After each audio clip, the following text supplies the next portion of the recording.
Siyakhona kubalwa namnyaka. Hallelujah. Busiswa indumiso u19 ithi amazulu ayalanda ngenkazimulo kaJehova. Ithi umkhathi ufakaza ngomsebenzi wamandla akhe. Ithi usuku lushumeza olunye usuku inkulumo. Ubusuku bulandisa ubusuku ukwazi. Into etrenda ezulwini inkazimulo kaNkulunkulu. Kube kusahlangana ikherubhi lithi ungcwele. Kuhlangana amaserafi athi ungcwele. Kuhlangana izidalwa zithi ungcwele. Ayikho into etrenda kutrend inkazimulo yakhe. Kudunyiswa lowo onyawo zakhe zibengezela njengethusi. Ongubo zakhe zimhlophe njengeqhwa. Onwele zakhe zinjengoboya bezimvu obuhlanzekileyo. Obhinqa ibhandi lokulunga. Esandleni sakhe kukhona amandla negunya. Kukhona ukujula komhlaba. Emlonyeni wakhe kuphuma inkembe evutha umlilo. Amehlo akhe ashanguza amalanga bomlilo. uNkulunkulu onguna phakade. Owayekhona nokhona nozayo. Owayesithunga emfihlakalweni. Kubona yena yedwa. Hlanganisa amathambo ethu. Ewafasa ngemsipha. Ewamboza ngezicubu. Etshala imithambo yegazi. Ekhuluma icebo lakhe phezu kwempilo yethu. Kungaboni umuntu kubona yena yedwa. Wayibhala insuku zethu wayiqeda singakaphili nolodwa. Uyinkosi ephakeme. Hallelujah. Siyambonga abazalwane uNkulunkulu. Siyamthanda kakhulu. Asinawo amazwi okuchaza. Ingakho sihlale sidumisa nje lapho ngoba sithi siyaxoxa ngaye kungaxoxeki. Kuvele kuqhamuka ingoma straight from the throne of God. Sidumisa uNkulunkulu wethu. Le nje besithi siyayidumisa kwaphela ama-mic esuka kwindumiso 95 ethi wozani simhubele uJehova. Wozani sikhuleke kuye.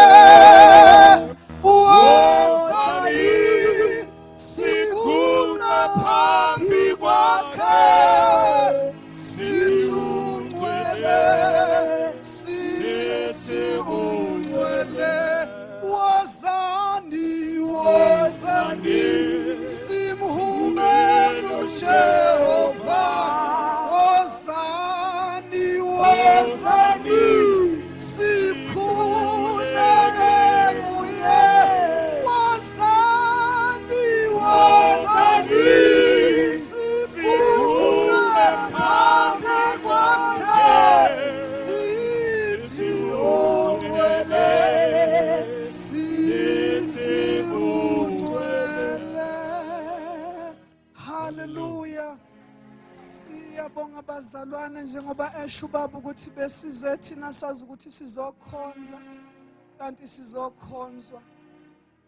Sibonga uNkulunkulu ngemkhulekweni bazalwane. Kade iliwa impi yokuthi size lapha. Ngaba sesibhedlela for 5 days. Masifika lana khona ngiyabona igama lami likhona ohlelweni ngithi Nkosi uwe omphayo yethile amandla. Nakonke namandla wandisa ikhwepha. Izolo bengingazi noma ngiye stage noma ngimela phansi ngoba ngibona ukuthi ngizoba dizzy la.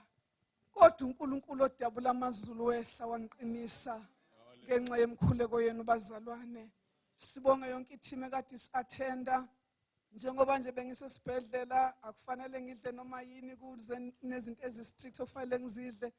Basishayela ubest abazalwane size simangale sibe namahloni ukuthi hawu Nkosi besingobani thina kubusenzela umuso ongaka. So sikhuluma isibusiso phezukweni bazalwane. Nonke ama departments onke ama branches akhona la sithi hambani nitrendise inkazimulo kaNkulunkulu. Akuthi kukhulunywa ngezinye izinto kodwa nibabaza amandla akhe. Sizobuyela emumva nathi inhliziyo yethu iyajabula sihlale siwahamba amaphasika. Sibuye silila. Sililiswa ubuhlungu. Kodwa leli sililiswa injabulo. Emaphasikeni amanye siye siwahamba isession nesession kubiza umnikelo. Kodwa akukho la kubizwa khona i-altar call. bezile abantu abangakholwa ngoba abakhonzi bezwe kuthiwa kunephasika ababizelwa kuJesu. Kodwa la sibona isimanga ukuthi session nesession abantu babizelwa kuJesu. Sibona isimanga ukuthi izingane ezincane zifundiswe izwi. Khona kade isho indumiso 23 izolilili inyembezi. Ubona ukuthi lengane iphumile la isho iphambuka kaNkulunkulu. So impela masilala lesi sizukulwane akuzusala isizukulwane esifana nesama judges kodwa kuzosala sizoqhubha indaba kaNkulunkulu. So uNkulunkulu anibusise bazalwane siyamdumisa uNkulunkulu wethu ngoba ufanele ukudunyiswa. Amen. Amen. Yehova Umusa wakhe umiphakade bongene uYehova Umusa wakhe umiphakade. Hallelujah. Glory to Jesus. Hallelujah. Bazalwane izincane izibongo zethu zincane. Siyabonga kakhulu sebungile unkosikazi ngehospitality. And uyazi abantu abenza ihospitality unganika ukudla okumnandi kodwa kuhlabe esiswini ngoba bakwenze befosiwe bengathandi bekhononda. Glory to Jesus. Hey esikutholela yebazalwane uthi udla ukudla kuvuka indumiso. Hey bazalwane kukhona impilo eyasezulwini engena semhlabeni. Uma kukhulunywa ngokuphila okuphakade kwaphakade ngokwezwi lenkosi thina singabantu abafanele baphile kuyiphakade. Ngoba noma ngathiwa irandi liyehla noma kuthiwa liyenyuka noma ngathiwa udiesel nopetrol unyukile kodwa lasezulwini ibudget yakho ayina limit. Bazalwane sonke sinobungqina apho sigqithe khona kube kuthiwa kuvaliwe. Kodwa ngegama lika Yesu sabona siphumele ngale. Impilo yaphakade musu uyilinda ususezulwini ifuna uselapha. Ngoba lithi izwi lenkosi funani tanci ubukumkani bukaThixo nokulunga kwakhe. Kule season la kuhlutywa khona amathumbu ezwini lithathwa lenziwe into engento. Uphela abantu sebegijima ngama slogans kanti izwa khange lithethe lonto. Liyanqanyulwa ngoku halfway. Agijima umuntu aqeda phelele ethi funa nitanca ubukumkani bamazulu. Ivesi ye prosperity leyo. Iyagqitha kwi prosperity mangabe uthi funa nitanca ubukumkani bamazulu nokulunga kwakhe. La inamandla khona inamandla ekulungeni kwakhe. Otherwise ushaya slogan. Ushaya slogan into engeke enze lutho. Siyambulela kuThixo ngemithandazo. Ekseni ngivuke izwi lingavumi. Hallelujah. Ngizalana ngizathi ake ngithathe ilozenje ngiphuza amanzi ashisayo. Ngizwa aliphumi izwi.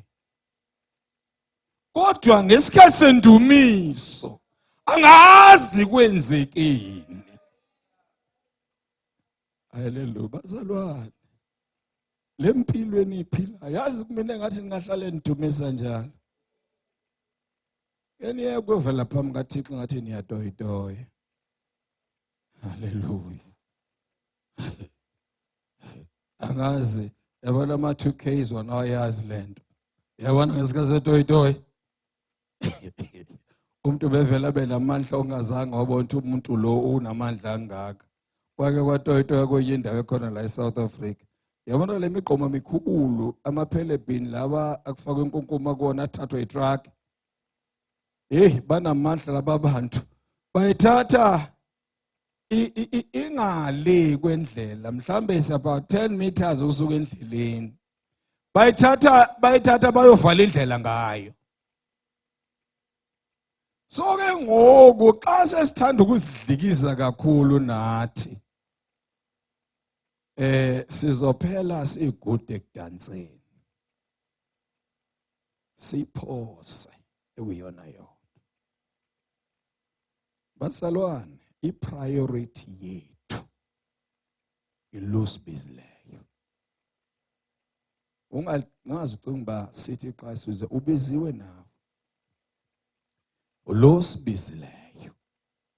So ke yena ufuna ubunye oneness. Yabona njengoba bekade kwenziwa exhortation kuzongenwa etafuleni lenkosi. Ilantu uThixo ayifunayo.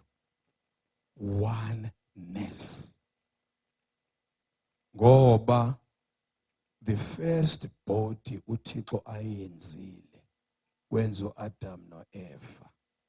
Wathi xa sekungena isono yaqhuma idivorce waqala gomba omnye esweni ayindimi lo mfazi ondinike yena naye wathi hayi woyika ke ngokuthi nguye olukuhlela endoda wathi hayi lenyoka kwadaleka isiphithiphithi fellowship yalimala.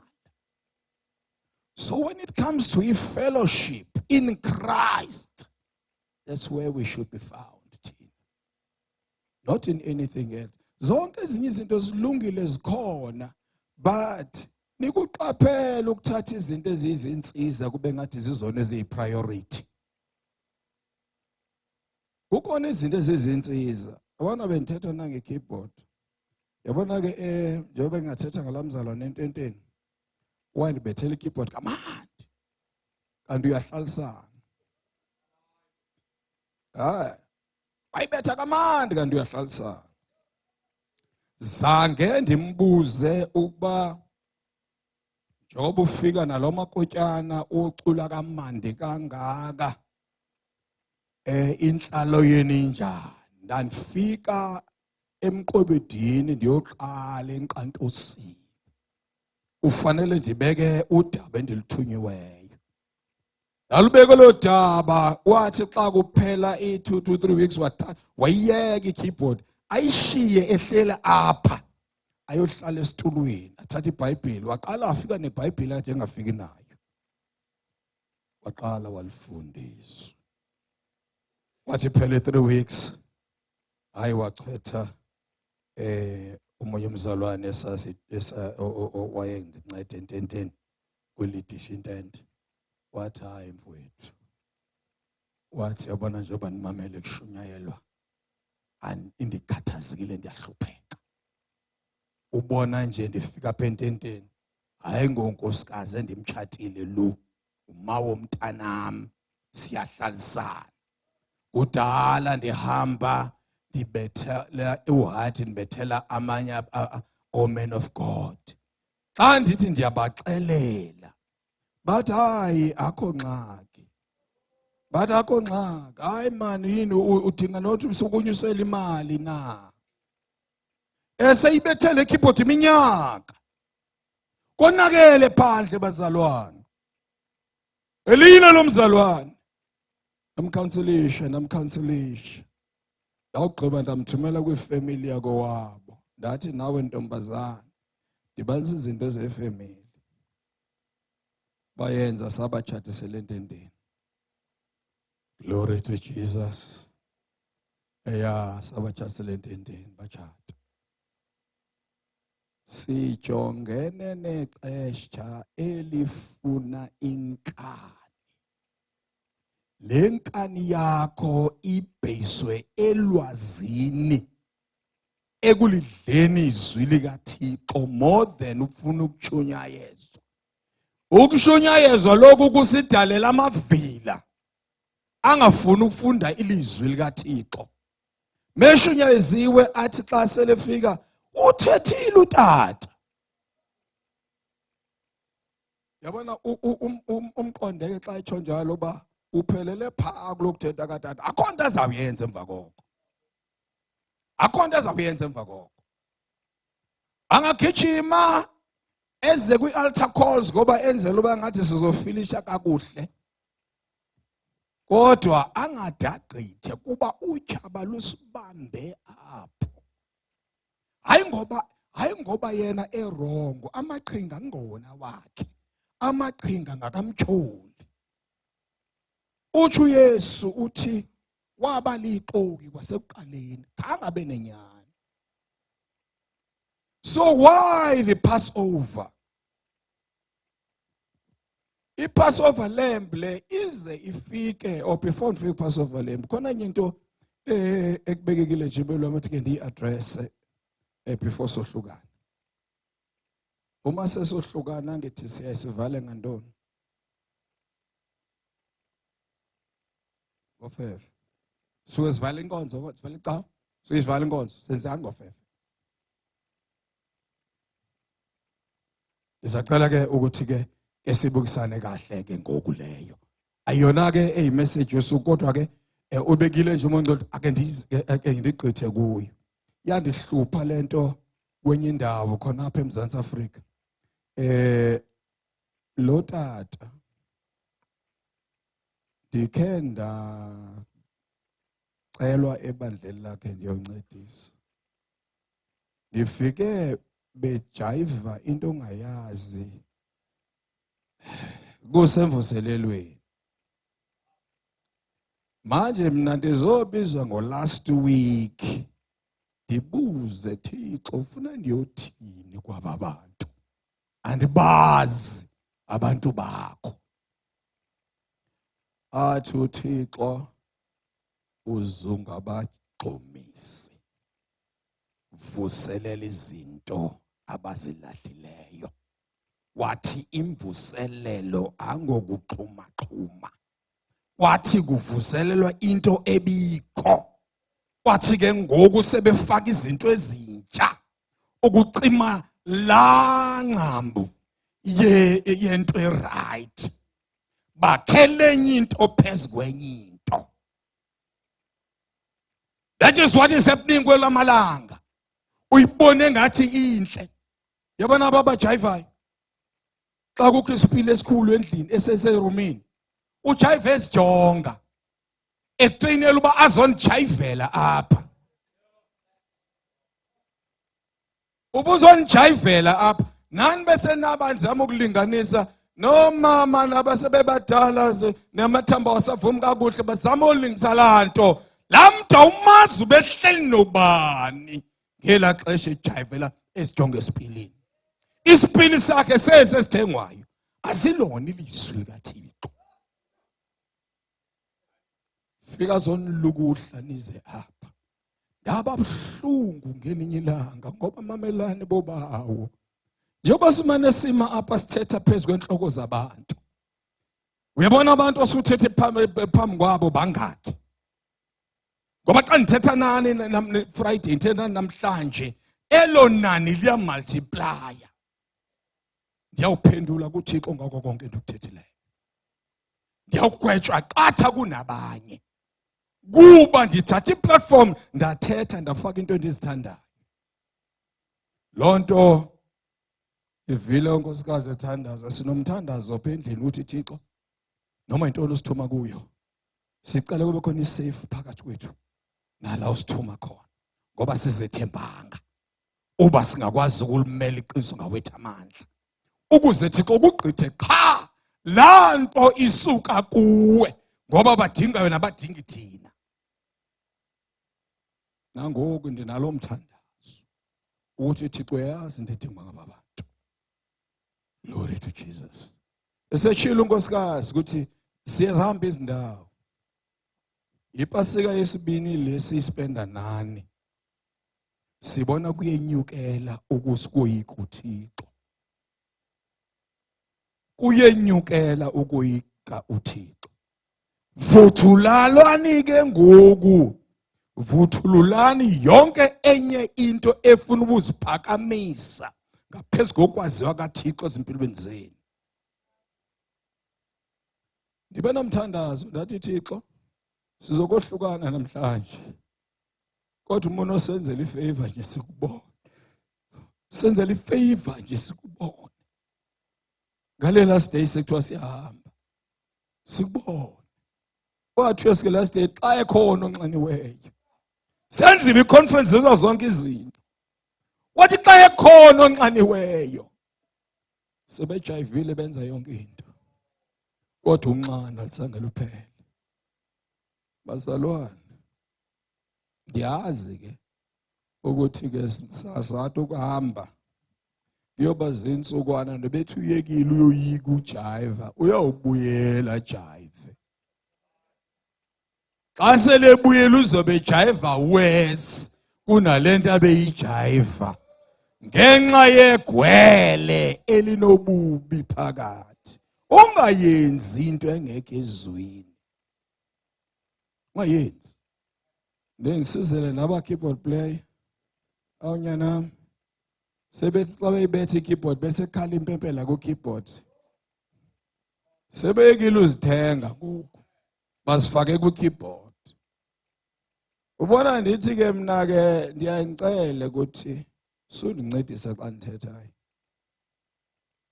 sundincedisa uzandibhudisa bese ngimamele melody yakho ndilibalele into endiyithunyiweyo ngexesha uElisha ethuma uGehazi kusweleke lamntana womshunemikazi wathi ungabingeleli umuntu endleleni ungami endleleni hamba ngoba wayazi ukuthi kulowo maxesha wafanele xa umuntu ebingelela bame bebeyigqiba i2 hours bebingelelana bebulisana kuthi hey wena ungubani uzana ngubani basho genealogy uma ke kwatholakala ukuthi khona izihlobo kubhlobo bayophuzana ezinyaweni ebunzi bathelane ngeoli zizimbo zabo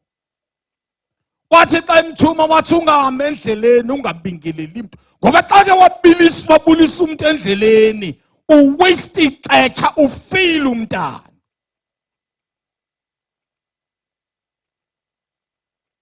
ipasika indawo yokuquka indawo yethi indlela obuhamba ngayo uguquke ngoba uzokhunjuzwa kuba khonto uyenzileyo akhonto ubhetele ngayo umehluko phakathi kwami nomuntu otye emgqonyeni yinye qha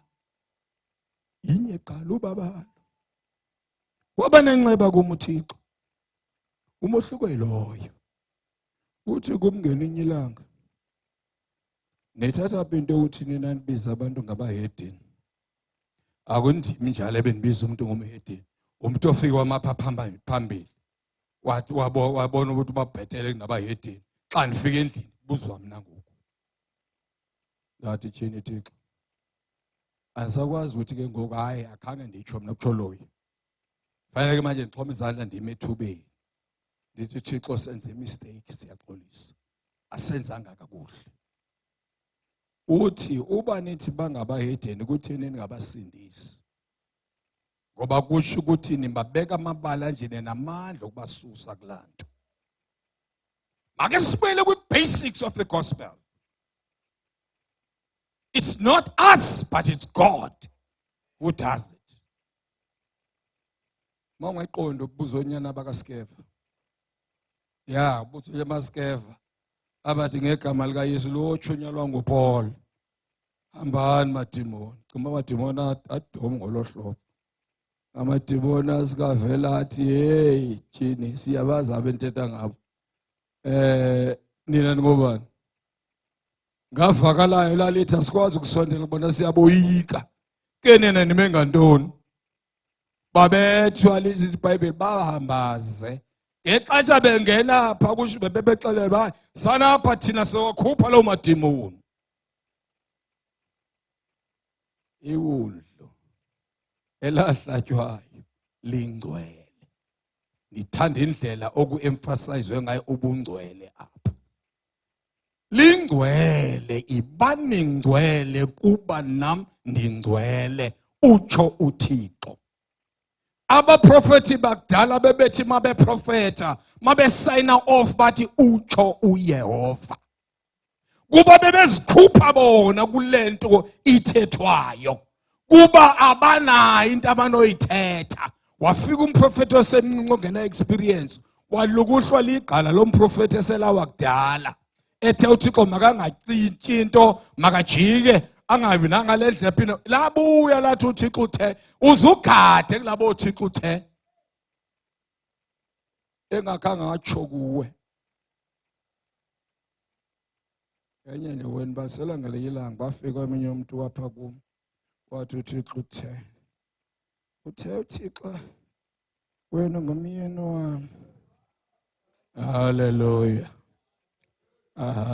Uba ke ndandidom apha. Mhle umuntu. Oh, umjonga nje unembeko umbona nje umjonga. Oh, and uhamba na ngemoto ehlala clean. Wakhe ku-clean.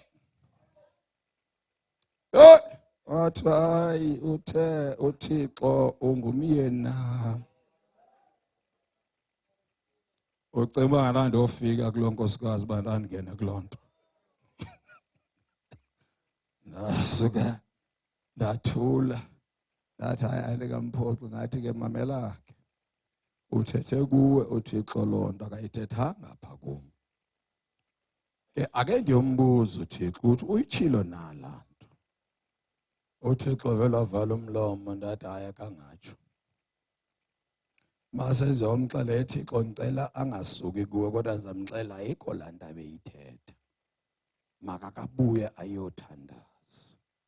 Hayi ndiyambulela kuba wahlala enkosini. Nangoku ke ndigqibele ukuva wayengumuntu obukhonzayo uThixo. Kanti kuThixo ondibekele ke le nkosikazi uthi ngelinye ilanga uzandipha yona. Uthethile ke mfundisi uXongane ngaloo nto. Ukuthele tsuphe nje kancinci sayizweni lenkosi ngoku. Mna bese ndingasafuni ukutshata. Bese ndizixelele bathi uThixo ndimdala ngoku ndifuna ukukhonza ndife ndikhonza. Ndiyabulela ukuthi uthanda uba ndikhonze ndindoda. Asiqhubeke ke Thixo ndikuyovalwa. Ndandithandaze ndandibhalela neleta kudala kwaphela 15 20 years or 18 years. Wakhona uthi ayothatha la leta ndayithatha ndayifunda. Ndanditshini Thixo iphelele ixesha lento ndinikela kuwe ngoku thatha leta ndayitshisa ndaqhubeka namkhonzo Thixo. Kanti uvala into efunwa ndim uzoveza le. Ndandiyicele ndalibala. Wathi ke bayeni ngo2010 wathi kum umuntu ocela umfazi enika umfazi uyawuphendula ngomhla wokugqibela ukuthi lo mfazi umthathe phi wambeka kweyiphi level hayi ezimalini wathe kwazaneni noThixo. Hayi imali it's a minor. Into ayifuna thina uThixo ukuthi singabapriesti singababingeleli nabashumayeli ezindlini zethu. God alone. Hallelujah. Yaqitha nje. Masiye elizweni lenkosi. Namhlanje sikhonza inkosi evukileyo. Noma kuthiwa khona ukudidizela sabaleka singayigalile sibheke eMouth. Sisivalele ezindlini sithi laba ababulela inkosi yethu bazoza bazosibulala azange ke bambulale kuYesu ke futhi ake silungise nalonto. uYesu akazange akakho obenokwazi umbulala. Bahluleka bethi bazombamba. Wathi nifuna bani? Bayibaxa. Abakhange bathi uYesu nje bathi uYesu waseNazaretha. lawo magama athi xa yongqamana naye abuye ngamandla bawisa phansi bonke. Kwafanele uba yena aphinde futhi anciphise lo mandla ukuze bakwazi ukufikelela kuye ngenxa yami nawe. So xa usuka kwi-Passover izinto zibamba uzicinge ukuthi lento wayenakho ukuthi avela athi no angendawo lawo wayenakho lokho kodwa akakwenzanga. Make singenele phaka kuLuke chapter 24 sofunda uverse 1 to verse 12. Luke chapter 1 siyeva ke futhi nokuba omama ngabo bokuqala abafika engcwabeni. Yeva nje xa sebehlangene bethi kwafika thina kuqala engcwabeni engalikho into ebhetela babeyenzile ukuze bafike kuqala. Ayikho njalo. Ayikho njalo. uPaul methi qaphelani kuba inyoka yohlulakala kulengu Adam. Ayo debate into yensindiso. Yabo wazi ufika uThixo su debate ezingadebethwayo. Suzamuza nezambulo ezingekhoyo. Kuba ufika umtholi ungenamandla uphethe izambulo ezifileyo. Isambulo saphathwa wakwa isambulo sokuqala saba ezika Eva. Wathi uEva uthe asidle yonke imithi. Wathi lo utshili basingawuyi. Wasethi isizathu sothetha lanto uthe hleze sife. Uthi xetheni akufa nokufa. Useza nesambulo yena somuntu. Sigade isambulo somuntu. Sokufaka ehlathini. Sokufaka ehlathini. Angazi ngebangaki lana abazama plans ngomhla ka-23 September last year. Kuthi uYesu uyabuya. And abazalwane banibhida abazalwane. Sebezoconference into ethethwa ngumuntu engekho ezweni lenkosi. Ukuthi uYesu umxelela uYesu ngomhla 23 September uyabuya 2025. Akabuyi uYesu. Awuyaphinda futhi akaguquki lo muntu usaphinda uthi uyeza. I-date yatshintsha wabeka i-date entsha. Wehle nomcinga kuphelile wabaleke negama lakhe. Gade izambulo zomuntu ezingasuka ezweni likaThixo. Sizofunda ke ubani ofundayo. Sithi uvukile wena nhloko yabo bakholwa sakuvukana thingoko thina sikholwa ayo. Engathi ngizathi iMike makenike unkosikazi afunde. Ngiyabona bangathi andifuni ufunda.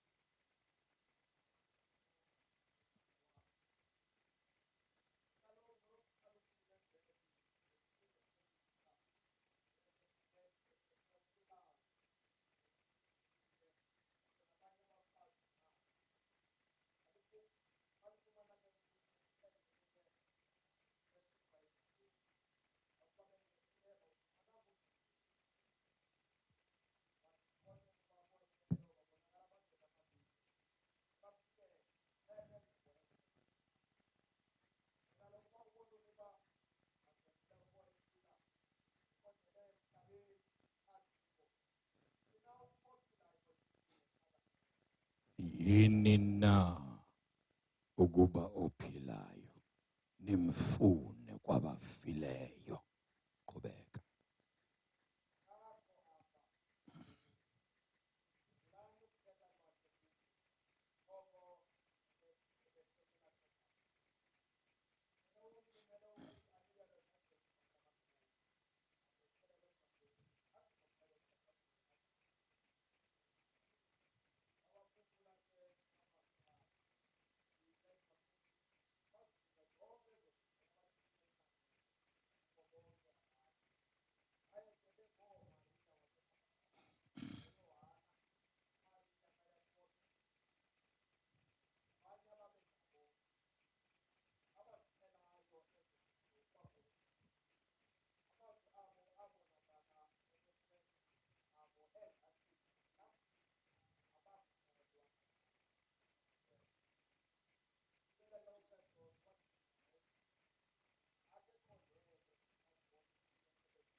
Awuthandaze inceke yenkosi.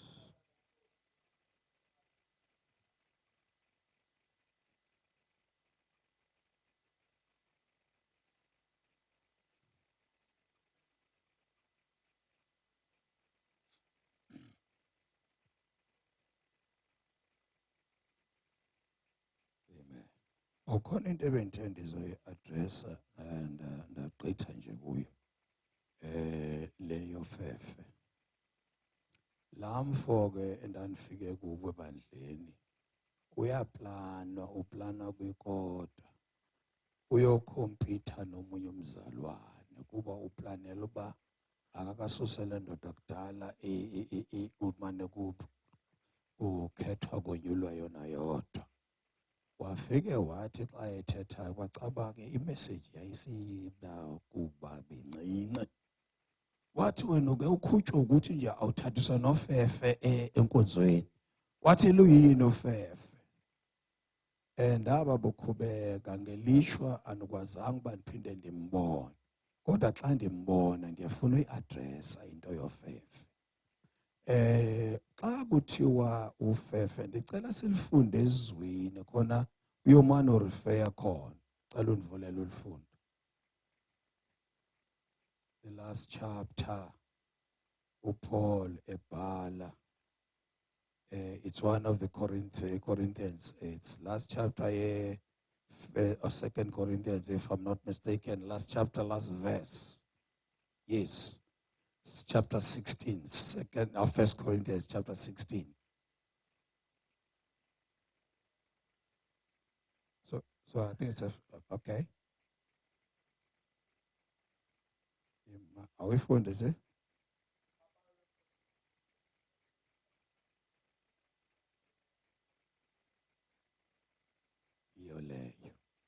Ubabalo likabani olikaThixo ubaba likaYesu Kristu. Yoba sike sathetha nje ukuthi apha kukho uThixo bawo, kukho uThixo unyana, kukho umoya oyingcwele, kukho ipower, kukho iauthority, bese kuba ke itestifier. Uthi ubabalo lwenkosi uYesu owavuma ukusikhupha ukuthi akazoba ngumhlatyelo wethu. Bese kuthiwa ubabalo, bese kuthiwa uthando lukaThixo bawo. Bese kuthiwa ke ubudlelwane bukamoya oyingcwele. Bese kuthethwa into ngabo. Kuthiwani ubudlelwane bomoya oyingcwele? Malube nani nonke. Why? Ukuze sizokwazi ukufellowshipa nomoya oyingcwele.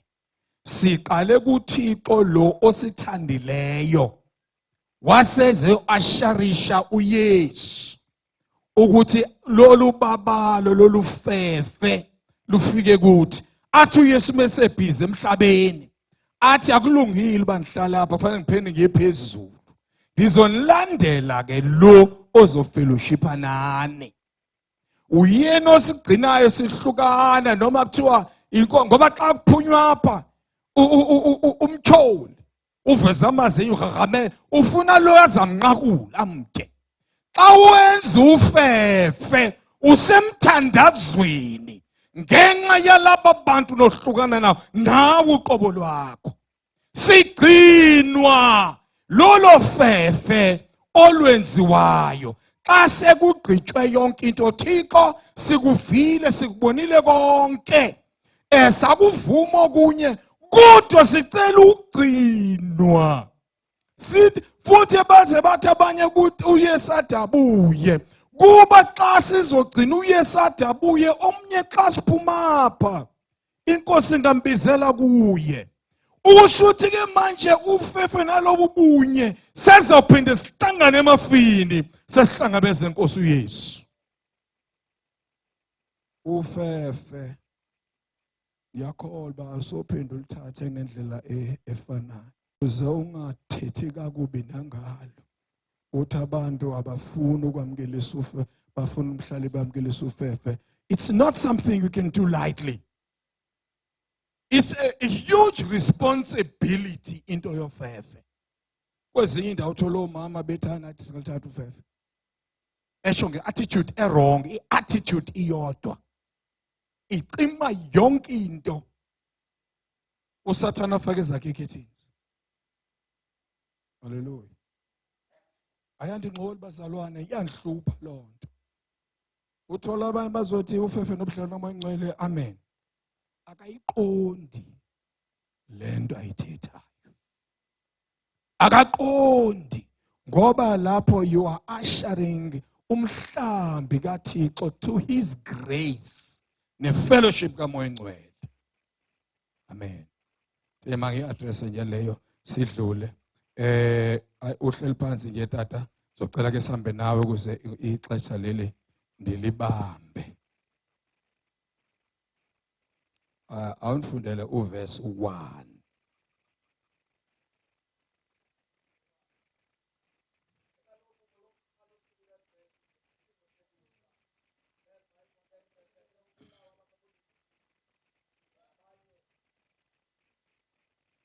Right. Kwaku usuku lokuqala lweveki. Into ethi ke apha kuthi ke sithi iSunday. Bona bathi lokuqala lweveki because abanabo Sunday no Monday, ngoba Sunday Monday laba bavela kukhonzwa izithixo. Kwathiwa Sunday isithixo selanga, Monday isithixo senyanga. Zonke lezi zinto zezithixo. Usuku lokuqala evekini kuba Yuda lolu thina olokuqala siyokhonza uThixo besithi uvukile ngalo. Amen. Abamama babephethe iziqholo. Eziziqholo aziyoqhola mzimba uphilayo ngokwabo. Bayoziqholela bona isidumbu sikaYesu. Mhlambe babesiqhola bebezomane bethetha kuye, hayi Yesu, Yesu engasekho. Njengoba nangoku sinabantu sikhonza nabo, bayathetha nabantu abafileyo. Batsho happy heavenly birthday ngathi into egumtshileyo, kanti linyala phambi koThixo. Into ikhupha ngowakho umlomo. Uyamethuka ukuthi xa nokungazi uthi imibhalo ithini ngephakathi. Ithi incwadi eNtshumayeli, osefile kuphelile okwakhe, akasathandi, akasazondi, akasazi lutho. Bese sixa sesiyobheka baseThesalonike, silinde ukukhala kwecilongo sihambe. Noma ubani kuthiwa chapter 5 kuthiwa sisequeen, yilo naloyo ulindo uyophendula ngemisebenzi ayenzileyo ekulomzimba.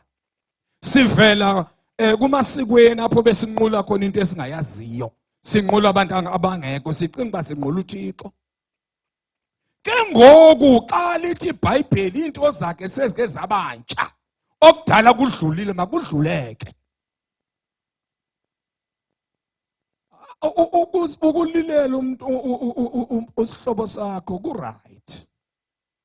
Ungayenzi futhi into uthi umuntu xa eswelekela uthi angalili. Hayi, mvulela lile. Hayi tha lila alili impela azinike adabe right. Xa engalili uyambulala, uyamlimaza lo muntu. Kuswele kutata wami ndina 18 years on my 18th birthday. Zange ndilile. Wakubabaza abantu bathina abantwana. Akho nonyembezi. Ndlele ndandikhubeke ngayo. Wadlula umncwabo, ndahamba ndaye college. Ndalila unyaka wonke. Ndalila unyaka wonke. Xa sekufika uba mandilile, ndiphume ndingapha ngasema toilet, ndiyozinika. Ndaqwetha izinto. Lilo lile ndagqiba. Ndanenzondo ye-birthday yami yonke iminyaka. Ndiqumbela uThixo ubuthatha utata wami nge-birthday yami. Wahamba uThixo wandibamba. Ndakufika kuye. Ndambulela, ndanengxoxo naye. Ndabulela ukuthi tyhini kanti ukhona ongubawo. Mina benjonge loya uthi umntakani uba Ngoba uba beqhubekile utatami waphila hleze wezonifaka ezintweni ezingamahlazo ngoku engasakwazi uphuma kuzo. Esenibelekisa izinto ukuthi ke lenyano oyenza kanje xa konakele okwenze nje. Kodwa uThixo wandikhupha lapho. Babehlala noYesu babe siyofuna lonto. Ngicela ufunde verse yesibili.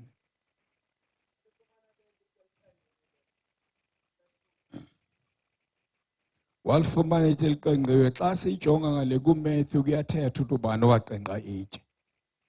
So akumavangeli bayabatsho bakwehla ingelosi yaqenqa itshe kwathini. Nansi ke enye into ke mase sicacisa ngalela litshe. Angazi noma ungakwazi ukuestimate emqondweni wakho u4.3 meters.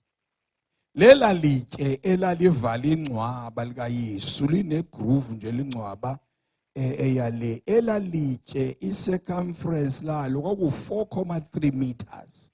Itshe idwala nje futhi xa jonga.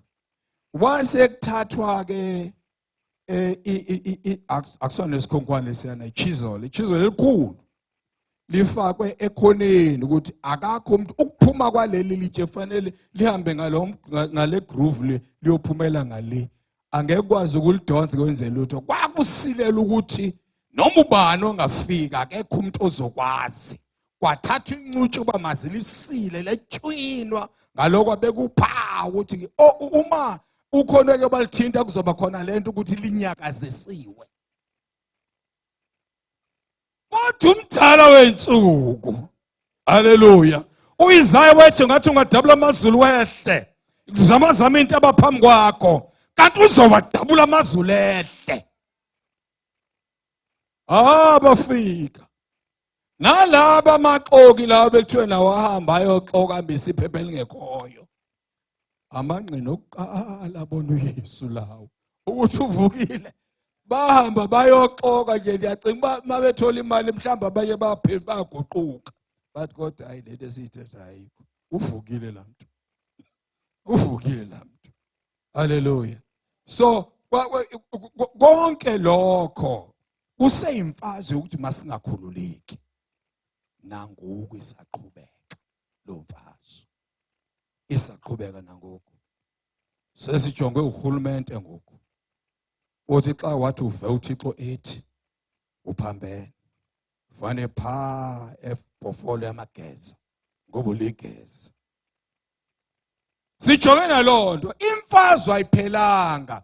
Wathi molufundisa ukhona into eyenzakalayo noma ungayibala yenzeka kobani kodwa uqonde lento impi yethu imfazwe yethu ayikho enyameni nasegazini kodwa ikwimoya engcolileyo. Lo moya ayifanga isekhona.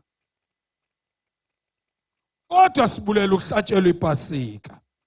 Nomama laba ngicela ufunde ivesi elandelayo utheshe ndisuka apha.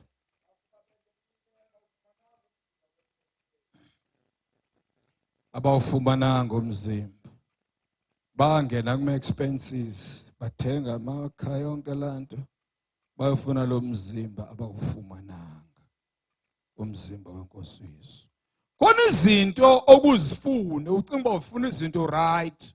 Nabo babesifuna into yokuba umzimba ufakwe ama chemicals bawu preserve.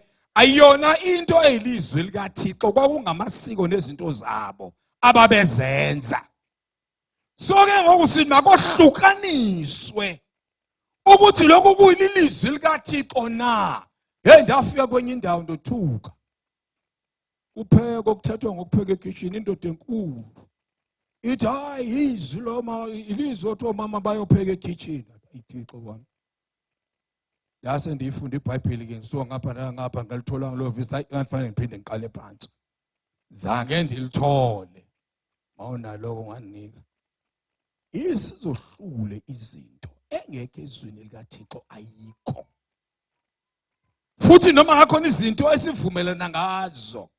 Uma sekukhona ukungezwani sibuyele ezwini likaThixo ukuthi lithini lona.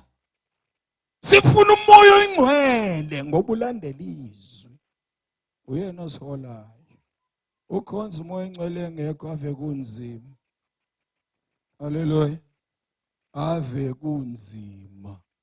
Kodwa njengoba ngigcwele la njena ndiyamthemba uThixo ukuthi hayi nobuyele emakhaya impela bokuthi ayikho into yenzekile kuye. Ayisenguye njengentokazi yomSamaria kodwa hayi ayisenguye lokade esimesaba sivala ingcango xa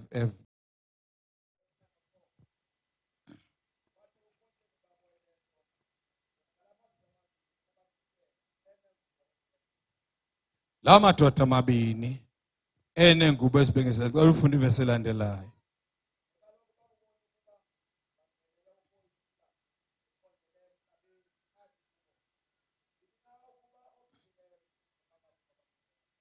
Yini na ukuba lo ophilayo nomfuna kwabafile.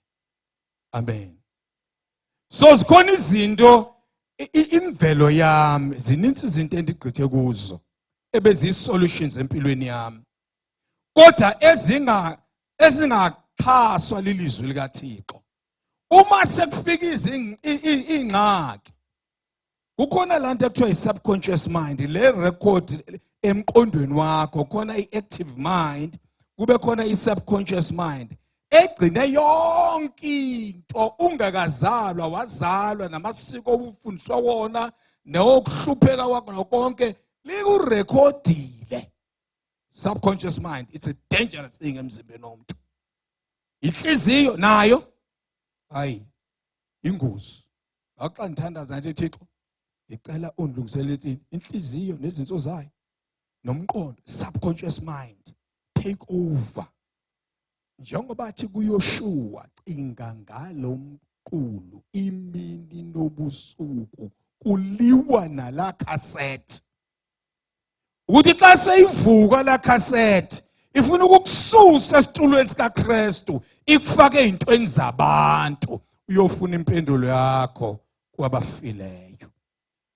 Wafa kufanele sife ukuthi kuphela kwethu njengoPaul waseFilipi ethi akumina ophilayo sekunguKristu ophilayo. Abantu esisebenza nabo esibakhonzayo mani la nje benibona nje indlela abangajabula ngayo ngoba ifellowship yakhe yena uye yedwa nezwi mhlambe nalalikho uyalila kuThixo ndicela iBhayibheli. Thina sinayo asixabisanga.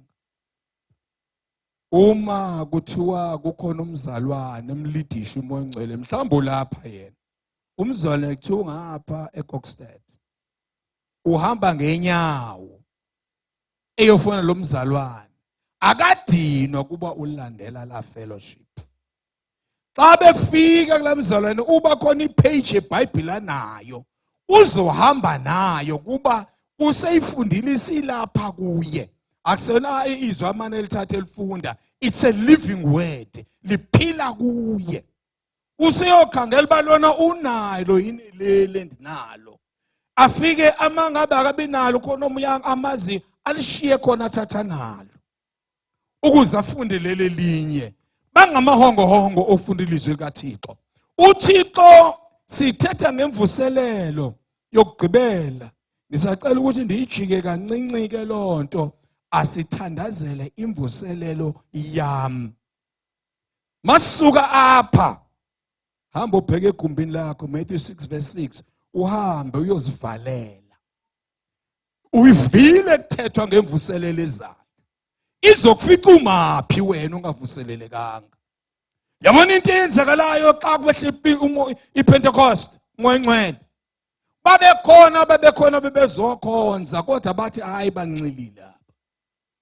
Ingafici uzobona abantu abancilileyo kuba bengahambi ngalendlela wena uyiqhelileyo.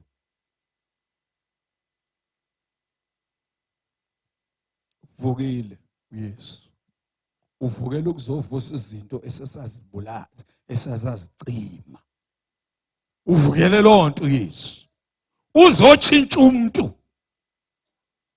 Yes, it was more than 2000 years ago. Lokuthiwa kwenzeni uma ngabe khona enye ikhumtsho lapha esiXhosa lithi uManthale Silo senkosi balezini banizenza zezinikhumbuze ukubuya kwenkosi. Amen. Sifuna ukukhunjuzwa inkosi isize sikhumbule. And ke naleyo mama bomama iningazi nithi uthethe kakubi ngathi. Ngicela ukunicacisela bomama bami. Kuba phela umoya.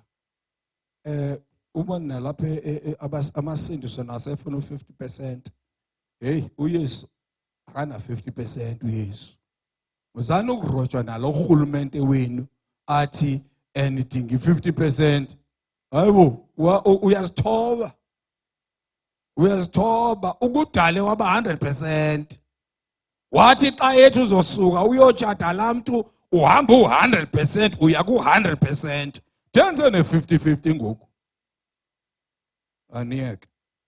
Indaba yaqala kuEfa. uEfa walukuhlwa inyoka. Hayi ngoba wayedom noma ukuthini. Imfazwe yekamoya. Yehlula noAdam kuba wayefana bekhona njengompriest. Xa kufika leli visitor leli elingefani naye abe khona uyena oxelelwe. So uEfa wangena esonweni. Kwase kuba khona umthetho emva koko kuba Yuda ukuthi umuntu obhinqileyo kusukela weza ages ku20 kuya ku60 uyahlangulwa nge30 pieces of silver. Le 30 pieces of silver edicidwa ngabapriest abakhulu, ababingelela abakhulu akuzange bayikhenhloko. Babheka imibhalo. Bathi ke lo ngoba ke nakubona olantwana amadoda. Le age uYesu ayekuyo emadodeni be30 bengawu30 but kufanele kuridinywe la 30 pieces of silver uridinywa into eyangena egarden yase-Eden. So lo 30 pieces of silver izothathwa kuYesu nje kuba kumelwe iyocinywa lanto eyabhalwa ngumtyholi ngabantu ababhinqileyo. uThixo mawulandela izwi lakhe akukho lihamba khona liphinde liphele liphinde liqale enye into entsha. Kodwa lihamba liyikhokhela ithi yophuma egqibeleni. Alihambe lishiye endleleni. So that's why kwaba khona la 30 pieces of silver. Ngamva omunye eShumayela edibanisa uYosefa no 20 pieces of silver kaYosefa nokaYesu. Ethi lo 20 othetha ntoni? Cha. Umthetho omise umaYuda ukuthi umfana wanganga Yosef ngesikhathi ethengiswa. Abantwana bakaYakobi babewazi lo mthetho. Bathi mabemthengisa babiza la price ukuthi uridinywa ngemali engaka. uThixo wabona la mthetho wahlala uhamba nalentwana kuyofeza icebo lakhe. So ilezo zinto ke bomama baqala nje bayengcwabeni. Ikumoya lanto obakhokhelayo ukuthi ke ngoku lelatyala lisuliwe. Abesesobhalayo athi akusekho computer namGreek, akusekho wesilisa nowesifazane. Sikhonzana ngezipho, hayi ngeikhundla. Nabo ke abantu mabezwa lonto, hayi nathi fanele singene eikhundleni singomama. Cha. Sikhonzana ngeziphiwo. Khonza la ukhonza khona kulo ndawo khonza kuyo ngesiphiwo sakho. Uma uyiqonda ke ukuthi iwundi lethu livuke lintoni, ake siqhubeke ke sizoqeda.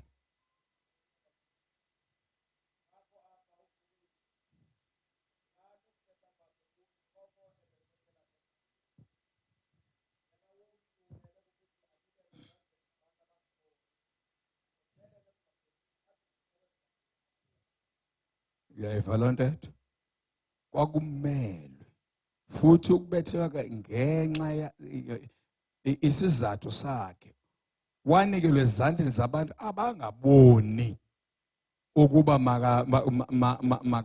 makaxhonywe emnqamlezweni, anikele umoya wakhe. Ukuba uYesu wafa ebulawa besingenohlangulwa kuba bekube kumhlulile naye ukufa. Lento yanikela umoya wakhe kubuThixo bawo. It was part of redeeming us. Sithi sizoni sinjalo. Kodwa sibe redeemed. Yabona ilento kufanele uzixelele uthi ndisindisiwe.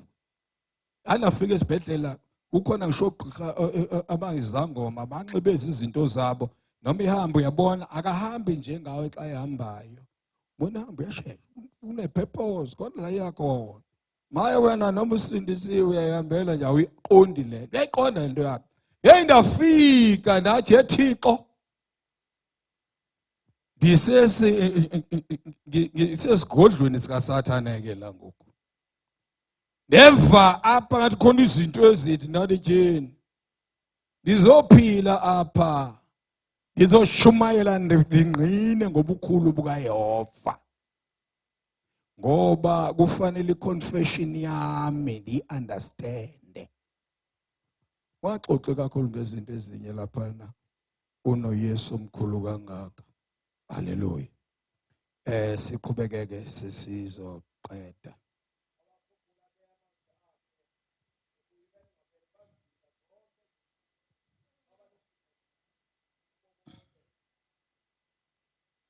Next elandelayo.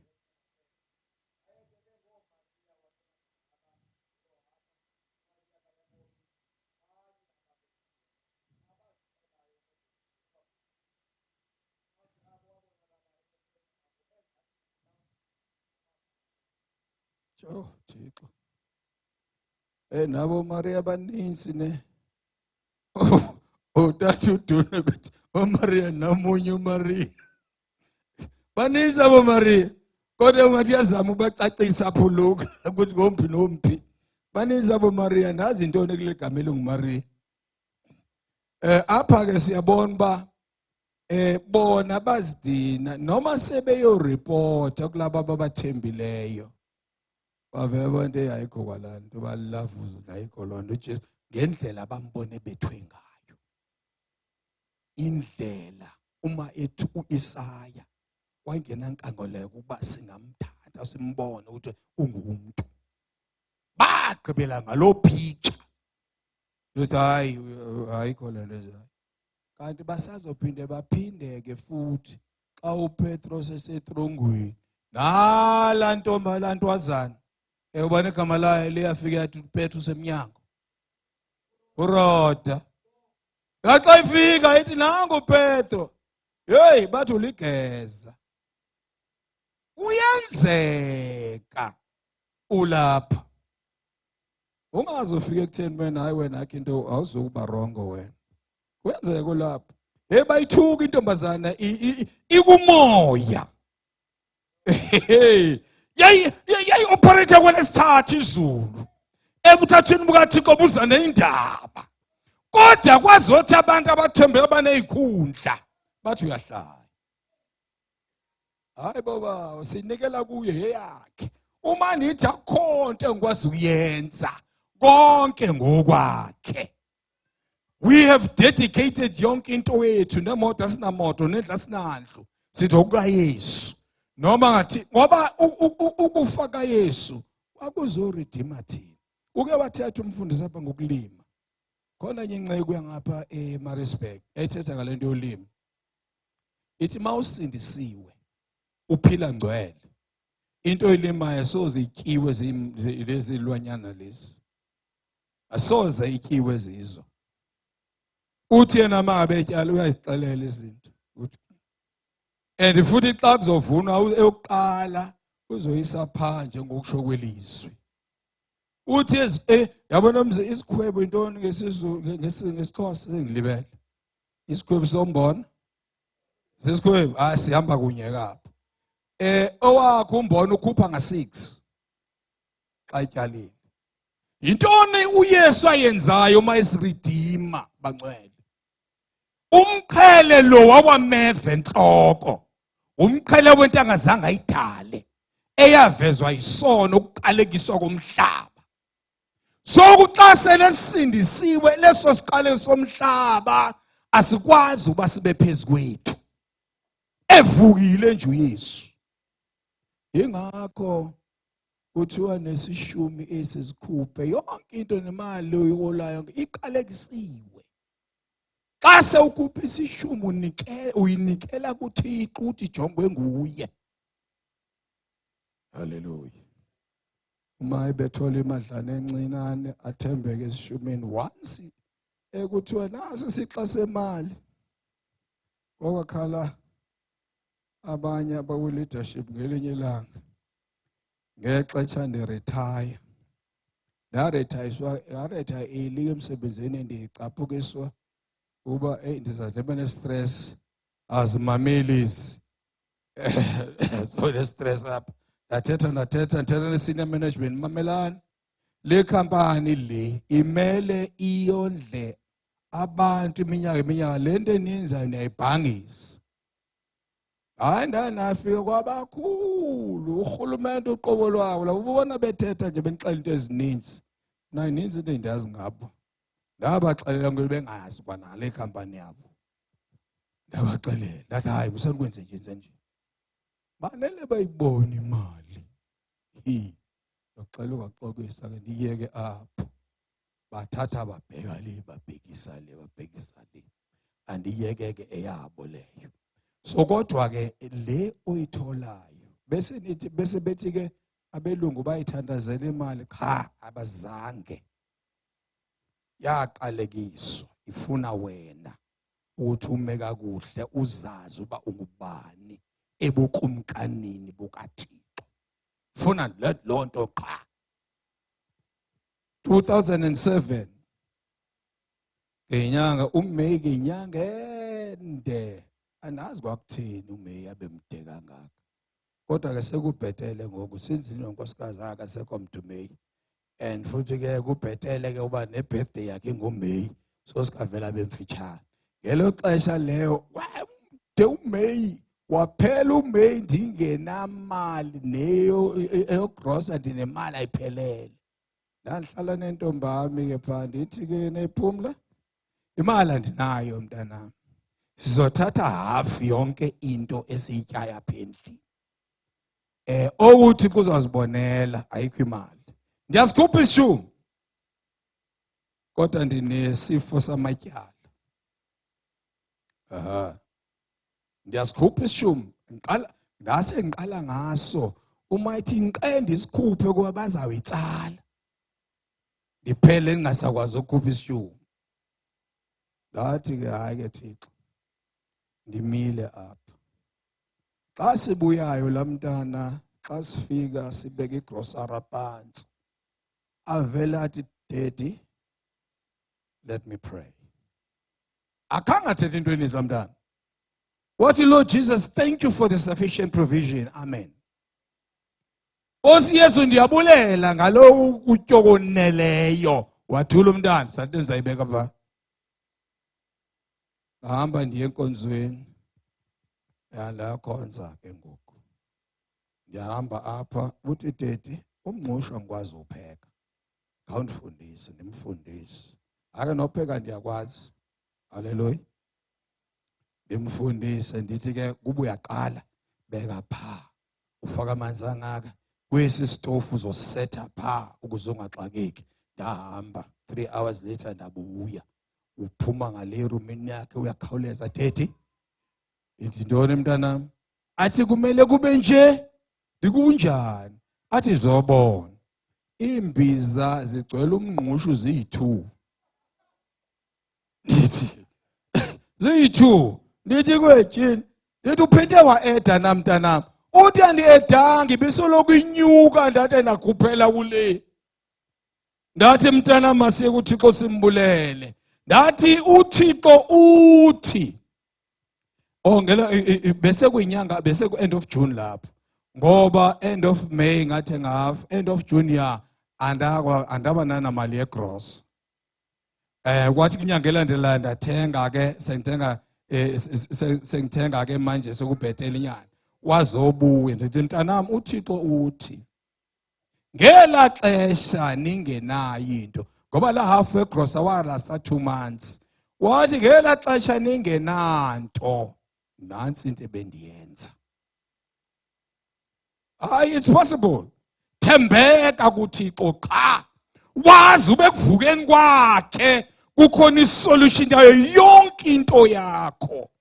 Ngoba xa sesifikelele kulonto akekho zomane sivusa ngo1 ebuseni athi ngicela uthandaze tata umfundisi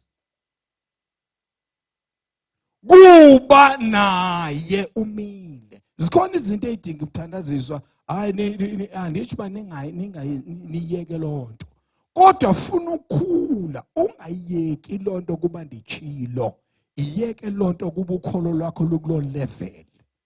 Ungahambi ngento ethethwe ngumuntu, especially umuntu ogqithayo. Develop your own salvation, umfune uThixo, ukholwe ngaloku kufana ukuvuka kukaYesu. Ayikho enye into thina sime ngayo. Umntana omunye watholakala lapha ententeni, umama wakhe wayekade engatholi umntana. Wathola lentwana le, uma isesecreech lentwana isencinci, angithi nalento kufaka izinto apha ebantwaneni.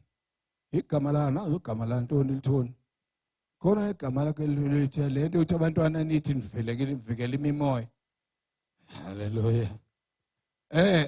Hayi izimbuzo hayi ntombi, umntana ongamfaki lutho nje uzamthini ezinto ezizobusuku. Athi la mama uqatshwe ligazi likaYesu. Andidingi into ngale kwalokho. Zange lo mntana abekhona into ayenziwayo. At the age of 2.5 ecreech, xa kumntwana ogulayo, eke weva kuthi uyagula, uphuthuma kuye. Athi uyagula, athi ngegama likaYesu phila. 2.5 years. Ngegama likaYesu phila, igama likaYesu phila. Hayi, yabona bazalwane, ayondlalo lento iyenzeka. Ndike nanibatsele ngomntana obene 2 years, under 2 years esindiswe ententeni. Ubuze sikayise. Anoke nimbuze ukayise. Babedlala kunikelwa.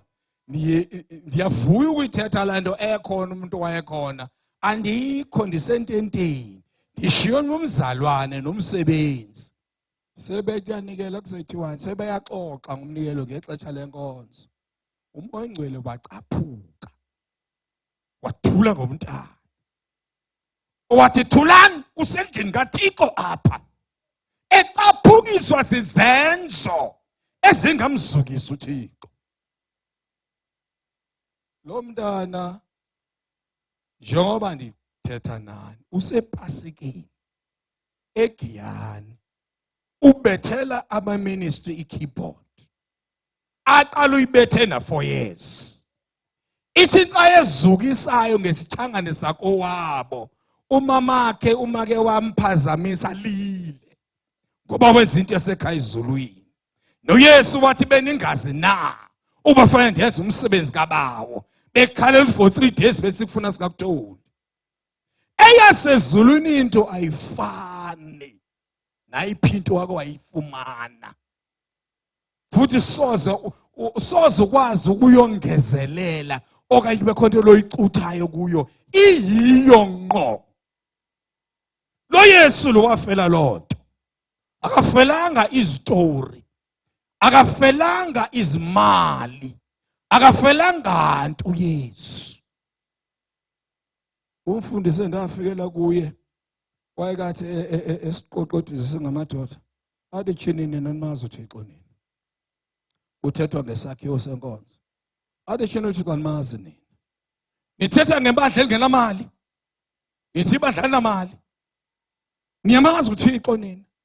Imali angagqithisa apha erufini uba uyathanda. Maxa wayibudget into endleleni kaThixo. Bamba lento owavukayo. Funa yena, into zakho zifune kovikileyo, hayi kwabafileyo. Hawu ndiyakhumbula makhulu. Engathi ngabe ndiba nawe. Amazi ufuphi, mhlambe la ikhona uyotsha. Ufuna ukuhamba uyohlala naye. Uyotsha. Hallelujah. Ingakho uYesu wathi xa ungeno xabisa uYesu ngaphezulu kwabo bonke laba, you are not worthy. Hlale nje lapho ukhonze ucule kakuhle kube zinkuni zezokho ezioleki. Zochakamandi phezogwini. Asifuni ke lonto. Siqoqodisana sivuselelana nje, silumkisana, sifuna ufika ekhaya ezulwini. Xa sekuthiwa ngobani laba, sibe silapho. Lonto ayikho emlonyeni kodwa isekwenzeni. Alikho ivila ezawuhlala phansi lithi sobe sikhona. Utshilo ngomlomo wakhe kapha uzobe engekho. Enye indoda yake yahola ibandla elikhulu. Yathi xa seyizofa yathi hey ayikho into ebendenzela lona. Hambani kwezinye indawo. Le bendiyithetha ayikho. Bahlala abantu bayiqhuba into okuthiwe ayikho. Ngale ngoma lena unkosikazi abethetha ngayo ethi mina bengiyakumfuna uThixo. Ijonge xa sekuphela incwadi kaYobe. uThixo uyikhanselisha yonke lonto bubuvuvu bonke obo. Nidinga inceba ayikho into beniyithetha. Kwaba uYobe kuphela osethi into right. God izinto eziconfessayo. Asifunde sigqibe.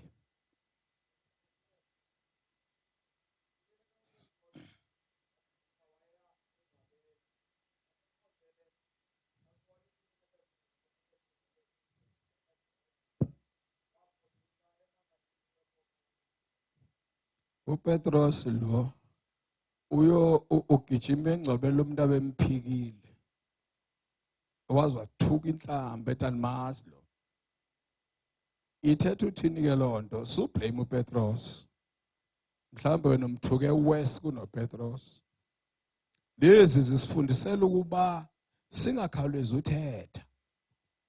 Singahambi kakhulu ngokwengqondo yethu. Singade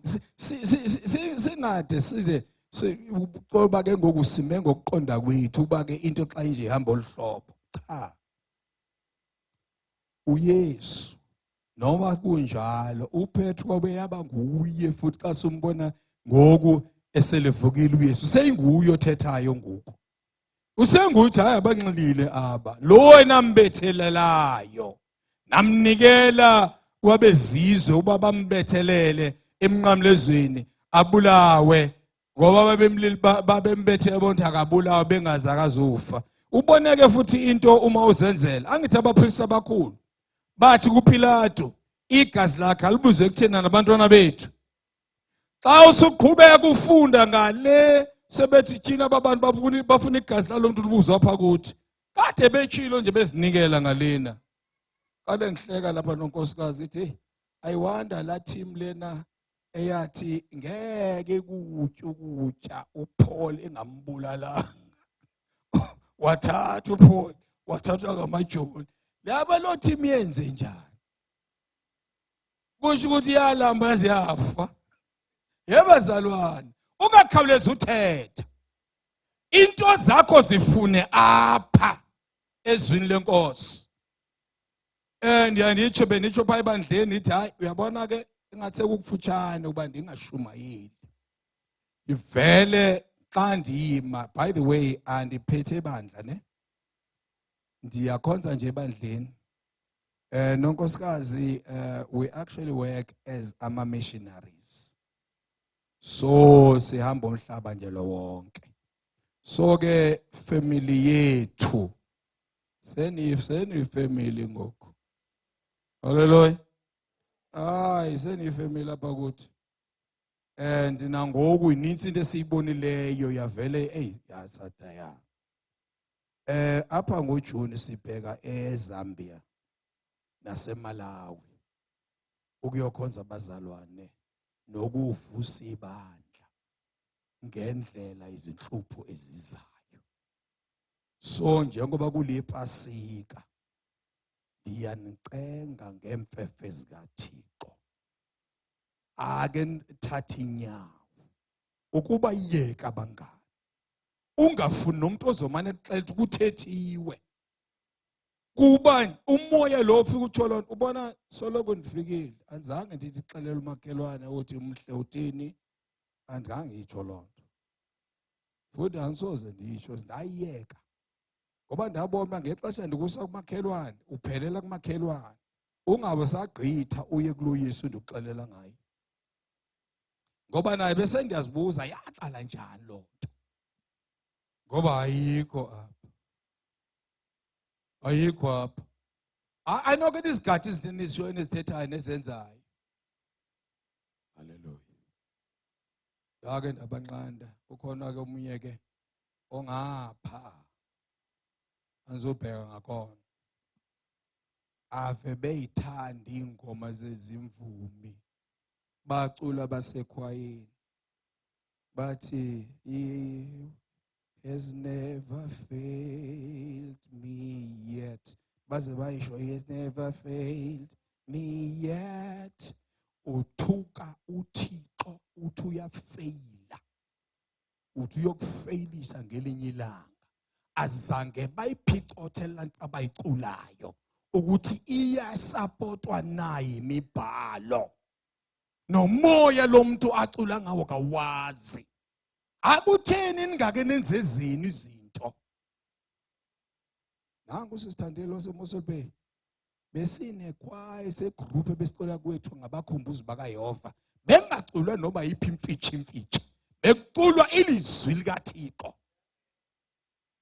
kuba notsho uthi umele into kaThixo uhamba uthatha yonke iwabile le uzoyifaka apha ngoba ufuna abantu bakubone ngathi khonto yaziyo ikadeni lonto bazalwane ndiyancenga imfefezi kaThixo senditshilo ithatheni niye esiguqweni nithi Thixo kukhona izinto esemazizenza saqaphela siyakubona lokhu naloku singakuboniyo sicela usibonise uyabona mawubonga ubaleka uya kuIsaiah chapter 6 uIsaiah bese prophethe 5 chapters prophet into ezinkulu ethi noma zibomvu zingqombela ziligazi wozani nazo kodwa into eyaguqula uIsaiah akaguqulwanga enye into uIsaiah waguqula ukubona ukuthi kanti uThixo mkhulu kangaka kanti uThixo ukhonzwa kanje ithwenye ngapha ithi ungcwele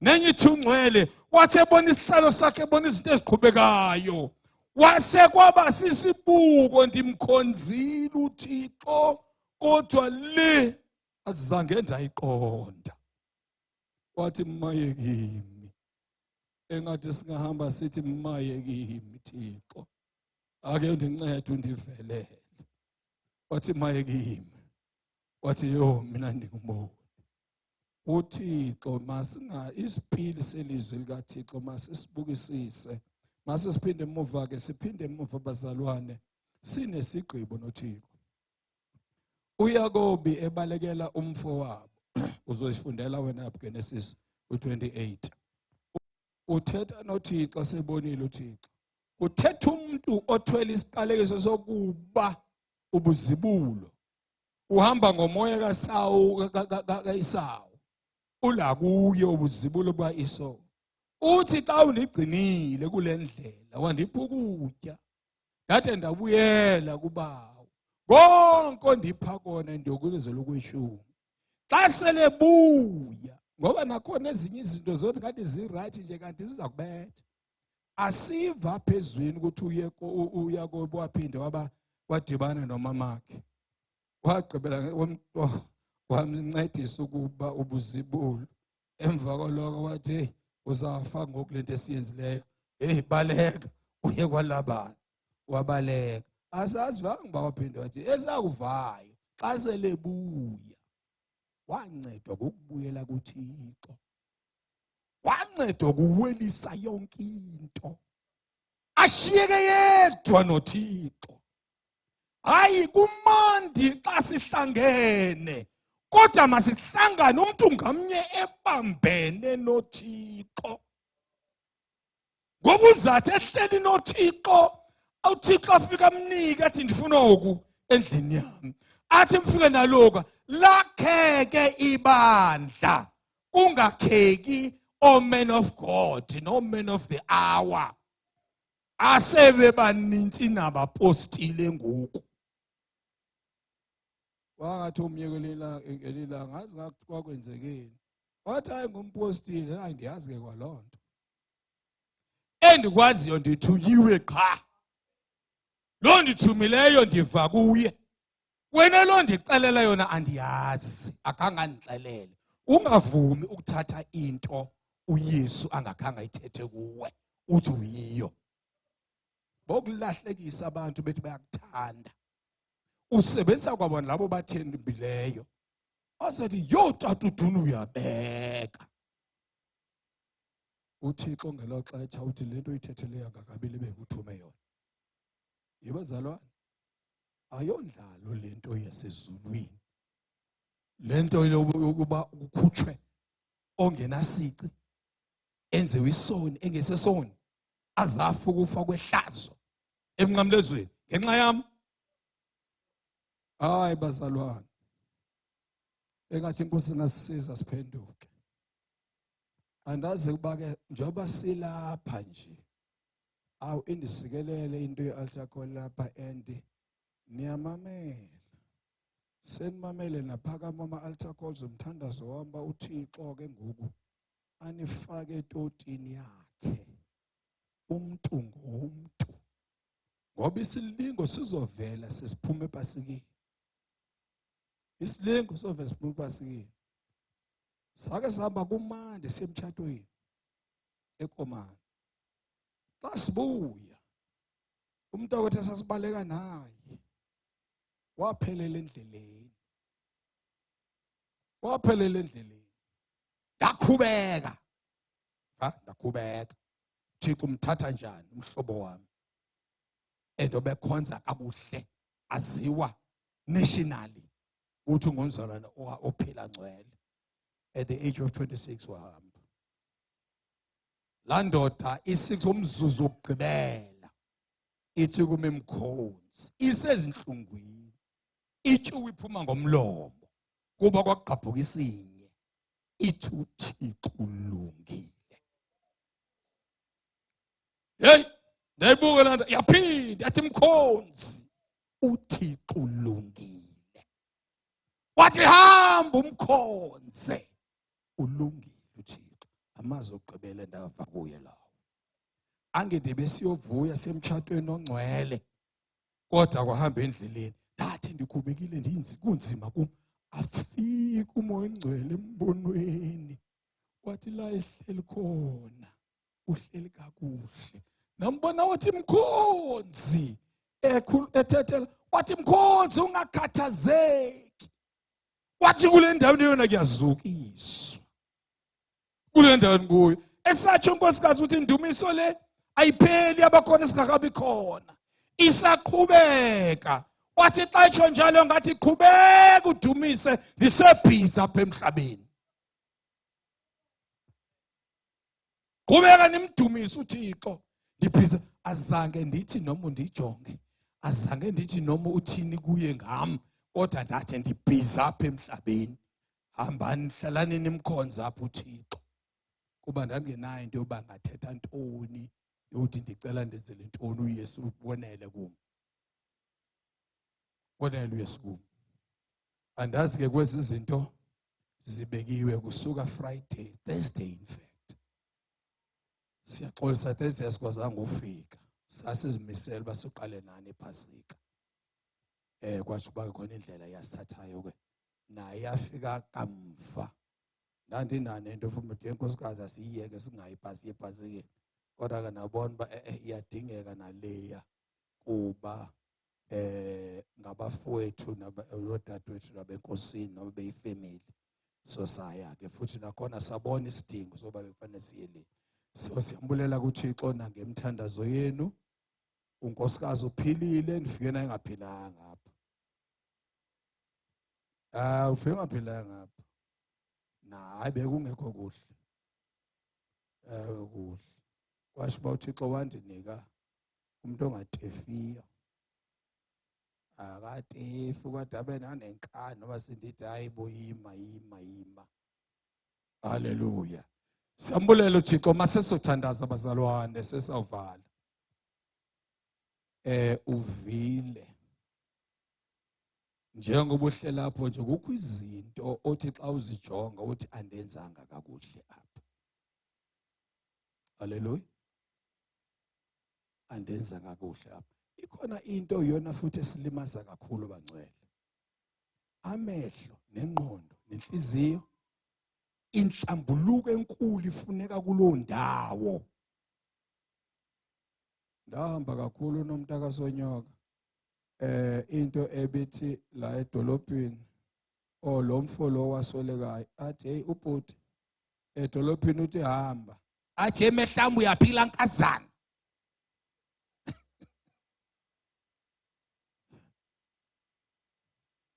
Umuntu oqondayo ke mina ke yabona nje bendiye kuThixo ngezihlambulule ndiThixo khona le ndimbukile ngaphinde ngambuka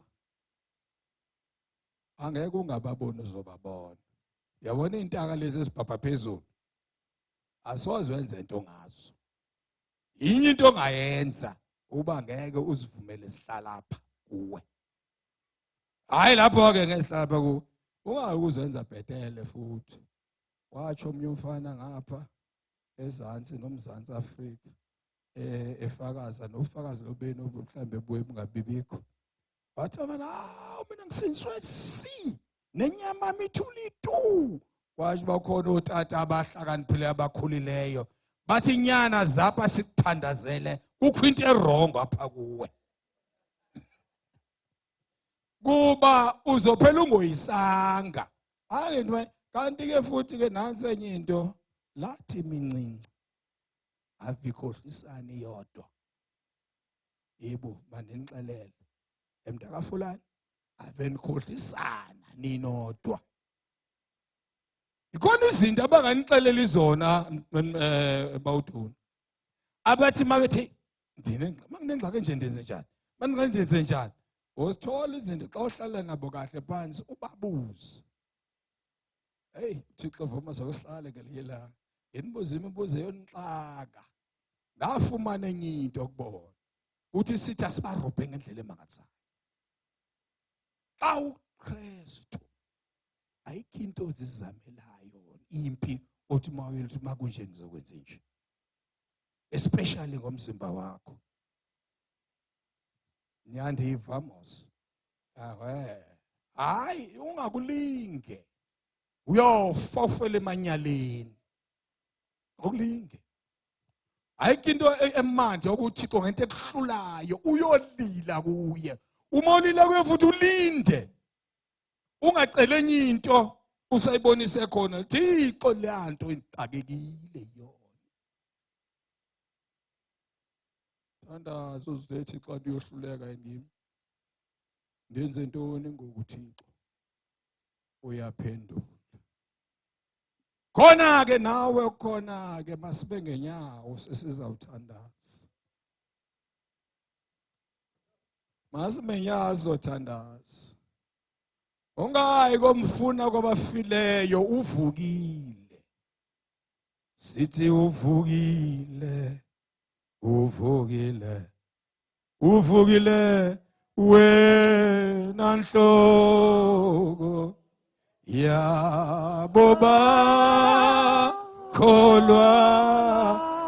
yo sakuvuka sakuvukana thingoko thina sikholwa ayo Thixo mandivuke na ndincede ndivuke nami ingoselo obobuthongo obumane bondifikela kuthethiwe nawe ezinye izinto ubungaziqondi ezinye izinto obuzenza kuba ubona ezenziwa ezinye kuba ubona abantu abathembileyo bezenza kodwa ngoku xa ulibheka ilizwe likaThixo ukhona la ungahamba ngakakuhle khona kodwa make siqala lapha ukhona yini othi mina andazi nalowo wavukayo andinabuhlobo naye. Mamela, andinalungelo kulonkosikazi singavumelananga ne. Futhi xa sele sivumelene kwakhona iprocess efanele yenziwe yokonfirma. Lo msesane lo noba wenziwe iphu nantoni nantoni kodwa luphawu lokuthi itshatile naye. Njengoba besithe sicacisa yosindiso ukuthi uyakholwa ngenhliziyo uvuma ngomlomo. Uphawu lokuvuma ngomlomo. Ukhona baninzi bathetha ngoYesu. Kodwa akekho kubo. Mawukhona savala amehlo phakamisa isandla wena kuloo ndawo uthi nami kule Pasika izocela ukumanywa noYesu. Izocela nami ukudibana noYesu kule Pasika. Phambi sakhe isandla. Uma ke futhi uthi Thixo ndicela ingubo entsha ndikhulule le ndide ndiyigqokile apha. Sekukhona izinto ezamabala osuwakhombile. Ihlanze. Uphambi isandla nawe. Ihlanze moye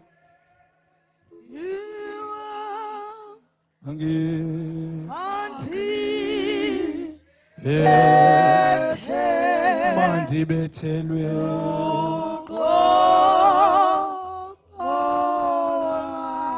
Seninikela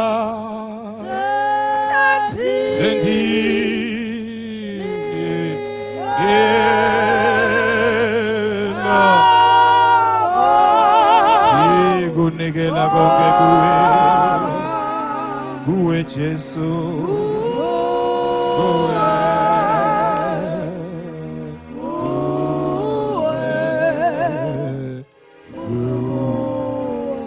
Ihlanze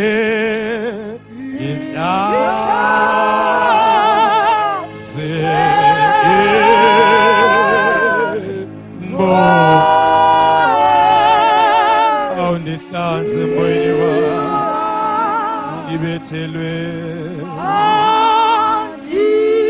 mandi bethelwe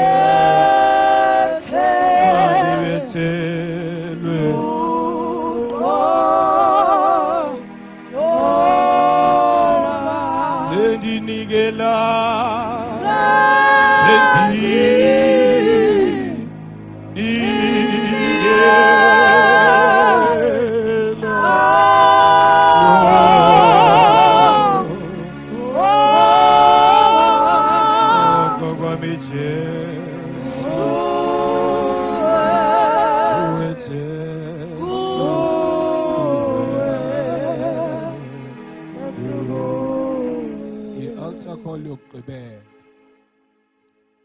Althokho lokugqibela andizomane ndiyibiza ke yona uba eyesigqibo sakho ugqiba intweni xa usuka apha lonto qha andike ndinayo ke tata maxa ndenze althokho andifuni mane ndiyiphindelele ngoba uzazaza apha ecinga wenzela mina ifavor. Lento ebithethwa ngumfundisi ethi asagqiba uba hayi zixhome xa uzixhoma uba siphele siba namakholwa angamabhetyebhetye enziwe sithi. Haleluya. So eseza nangu umyeseza ndizawucela ke utata uzapha ngaphambili awutsho uthi ngehlanze kudala ndihlabela ndinixhwitsha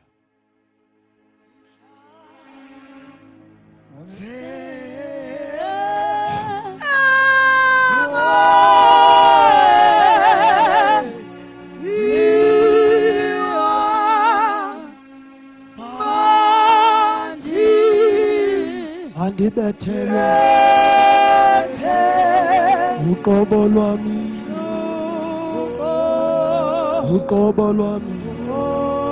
sendinikela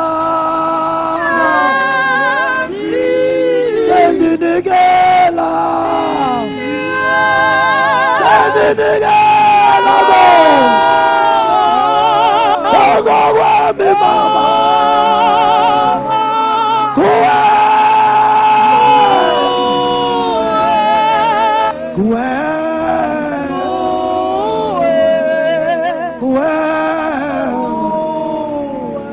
Solula izandla phezulu. Solula izandla phezulu bathandekayo. Ngosuku lokugqibela. Olona lubaluleke letheko. Wema uYesu. Wathatha ngezwi elikhulu. Wathi ukuba ukhona othanxanwe. Ukuba ukhona onxaniweyo. Ukuba ukhona onxaniweyo. Bathandekayo siyagoduka. Batwa njengoba sigoduka nje. Ingathi singapha siyobasa umlilo. Kwindawo esiyakuzo. Mawutsha. Mawutsha. Mawutsha. Mawutsha umlilo. Mawutsha. Mawutsha. Mawutsha. Mawutsha. Kodwa ubukhona othanxanwe. Wakasa sosala. Lamanzi akhona. Adinga abanxaniweyo. Lamanzi akhona. Adinga abanxaniweyo. Siyagoduka. Bakhona nabanxaniweyo. Uma bekhona abantu abafana nampukutyha zikaSamson abathi Nkosi basala umlilo. Bagijime bese ngaphambili bazojoyina laba bazalwane. Siyathandaza asishila ndawo engehlanga phakathi kwethu. Siyaphi siyapha ngeke. Khawuleza. Khawuleza. Khawuleza. Umoya ingcwele sengathi angasombathisa. Singaphumi sihamba sodwa. Sengathi umoya ingcwele angasambathisa. Ufuna abanxaniweyo. Ufuna abanxaniweyo. Ngeke sibe namandla wokulitshintsha lelizwe. Sidinga yena. Khawuleza. Khawuleza. Khawuleza. Khawuleza sifuna ukuthandaza. Babala onke. Nkosi. Awungcolisile. Awungcolisile. Umoya wami. Dihlanze kuwo. Dihlanze kuwo. Kuwo namhlanje. Undenze ndibe. Thank you, Jesus. Ufune.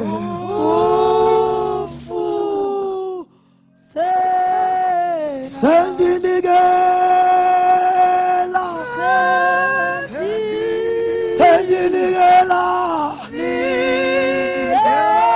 Sendinikela go. Sendinikela konke.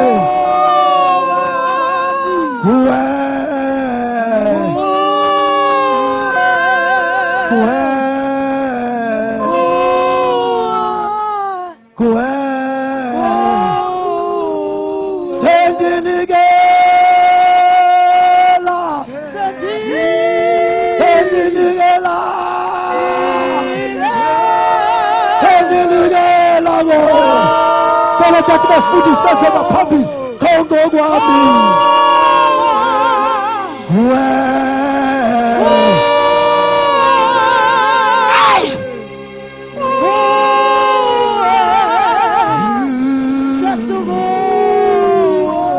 Sendilikela.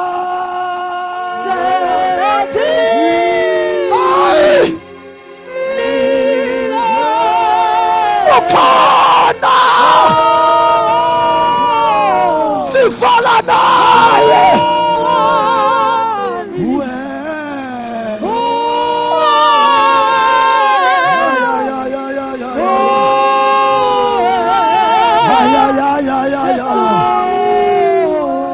Izandla phezulu.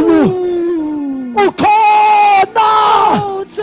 Sigcwalise Nkosi. Sigcwalise Nkosi. Siyaphuma Nkosi. Sigcwalise. Isikhathi esikiso. Sifuna abantu abagcweleyo. Sigcwalise Nkosi. Siyathandaza. Sigcwalise. Sigcwalise. Sigcwalise Nkosi. Sigcwalise Baba. Sigcwalise. Siyathandaza. Talo tata babeka izandla. Sigcwalise Nkosi. Sigcwalise Nkosi. Sigcwalise Nkosi.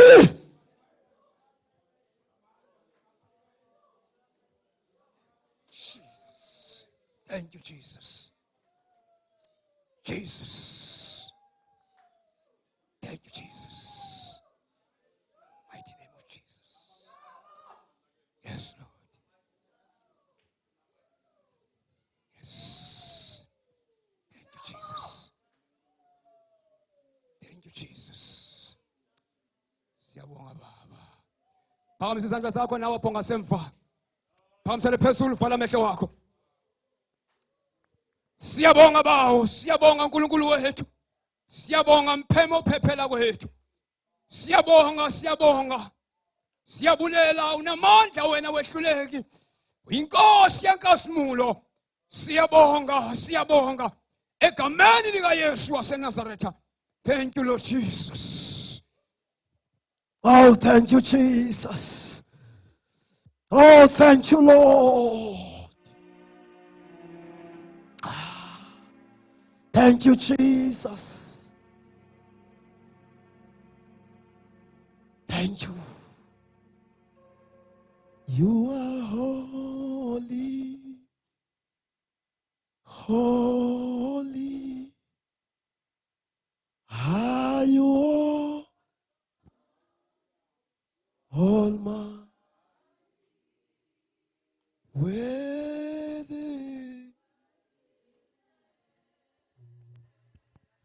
is the Lamb. You are holy. Holy,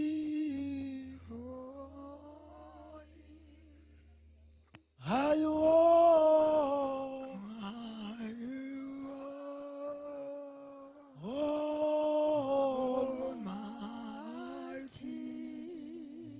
worthy is your name. Worthy is your name. Bawa siyabonga Thixo wethu.